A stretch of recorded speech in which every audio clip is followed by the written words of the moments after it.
Good day! Magandang araw sa inyong lahat mga kakusa. Kumusta na ang bawat isa sa inyo? It's been a while na hindi tayo nakapag-upload, hindi tayo naging active sa ating YouTube channel. And now, 2025, kailangan na nating maging active para naman mabuhay ulit ang ating YouTube channel. So yan, ikaw kaibigan, kakusa na hindi pa nakapag-subscribe at nakapag-follow pa sa YouTube channel na ito, please naman, pa-click na lang ng subscribe button para naman magkaroon ka pa ng ibang update sa mga videos ko. Thank you po.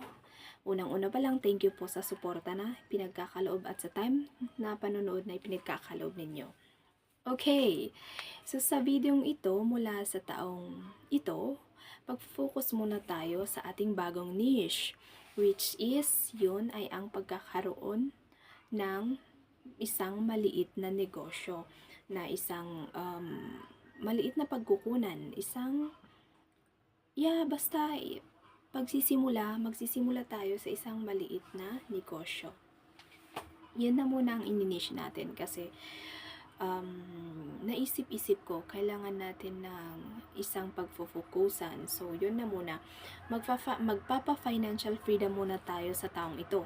Magde-debt free tayo or utang free, sabi nga ni Sir Chinkitan. So, ano nga ba kasi ang wait lang, may dadaan na truck. Toot, toot, toot. Wait lang po.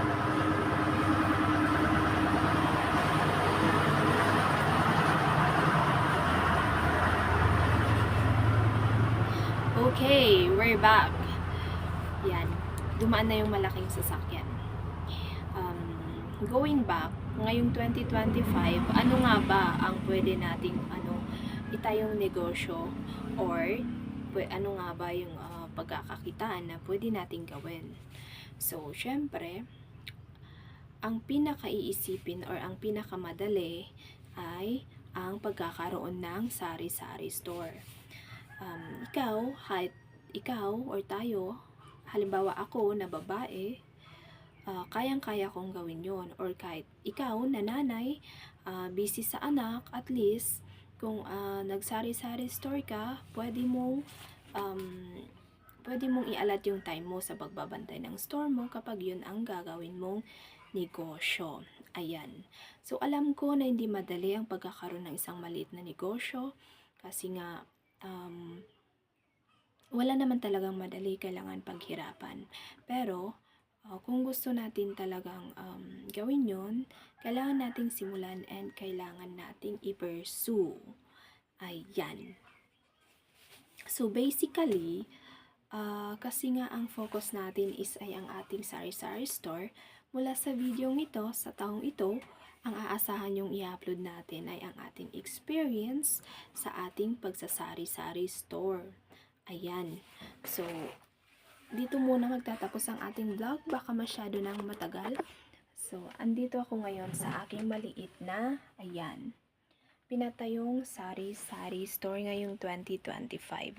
Okay.